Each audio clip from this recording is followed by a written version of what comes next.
usted, como el presidente del país, tú tienes que decir algo para nosotros. Para nosotros, extranjeros que están aquí. Si usted está diciéndonos el agua,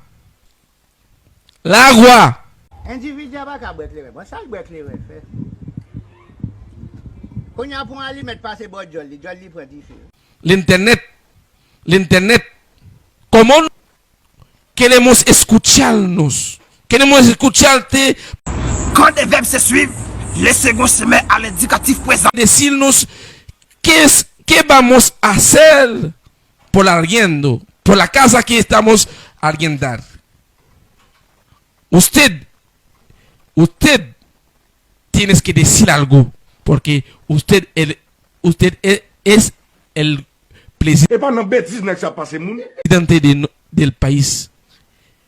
No se olvide.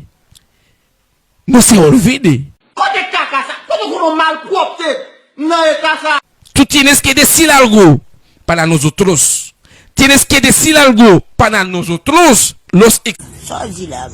Nosotros pagamos todo. Nosotros pagamos todo. Como todos los chilenos. No, pero usted tiene que decir algo para nosotros. Porque nosotros pagamos todo. Frères et sœurs, nous mêlés.